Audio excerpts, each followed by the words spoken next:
राधे राधे दोस्तों। कार्तिक मास 23वें अध्याय की कथा पढ़ेंगे, तो शुरू करते हैं। नारद जी ने राजा पृथु से कहा, हे राजन, इसी कारण के उद्यापन में तुलसी की जड़ में भगवान विष्णु की पूजा की जाती है।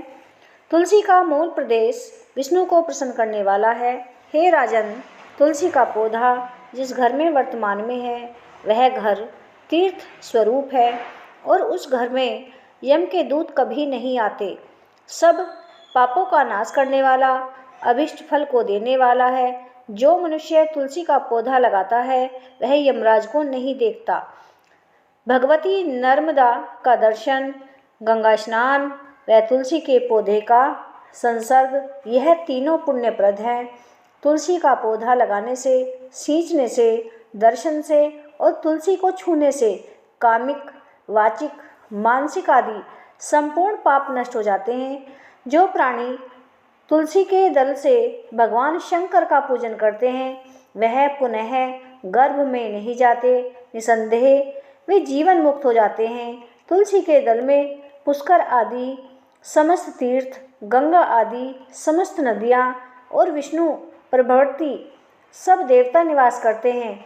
तुलसी के साथ यानी तुलसी के पास जो अपना प्राण विसर्जन करता है वह चाहे कितना बड़ा पापी क्यों न हो, उसको यमराज नहीं देख सकते। हे राजन, जो लोग तुलसी के काष्ठ का चंदन लगाते हैं वह सहज ही मोक्ष को प्राप्त कर लेते हैं। उनके द्वारा किए गए सब पाप भी उनके शरीर को स्पर्श नहीं कर पाते।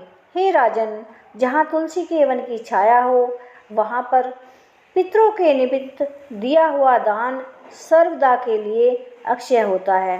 हे राजन, आंवले के वृक्ष की छाया में जो प्राणी पिंड दान करते हैं उनके पितर यदि नरक की यातना भी भोग रहे हों तो भी मुक्त हो जाते हैं। सिर, हाथ, मुंह और देह में जो आंवले को धारण करते हैं उनका विष्णु रूप जानना चाहिए। आंवले के फल और तुलसी के दलों को पानी में मिलाकर जो प्राणी स्नान करते हैं उनको गंगा स्नान का फल मिलता है। जो मनुष्य आंवले के पत्तों और फल से देवताओं का पूजन करते हैं उनको स्वर्णमणि और मोतियों द्वारा पूजन का फल प्राप्त होता है। कार्तिक मास में सब तीर्थ, ऋषि, देवता और सब यज्ञ तथा तब सूर्य तुला राशि में होता है, आंवले के वृक्ष में वास करते हैं। जो मनुष्य द्वादशी तिथि को तुलसी का दल और कार्तिक में आंवले का पत्ता तोड़ता है वह रौरव नरक में वास करता है। जो कार्तिक में आंवले की छाया में बैठकर भोजन करता है उसके अंत संसर्ग में सब दोष नष्ट हो जाते हैं। कार्तिक मास में जो आंवले की जड़ में भगवान विष्णु का पूजन करता है उसको श्री विष्णु क्षेत्रों के पूजन का फल प्राप्त होता है। आंवले तथा तुलसी की महत्ता का वर्णन करने में श्री ब्रह्मा जी भी असमर्थ है। इसलिए धात्री और तुलसी की जन्म कथा सुनने से मनुष्य अपने वंश सहित मुक्ति को प्राप्त करता है। बोलो बांके बिहारी लाल की जय।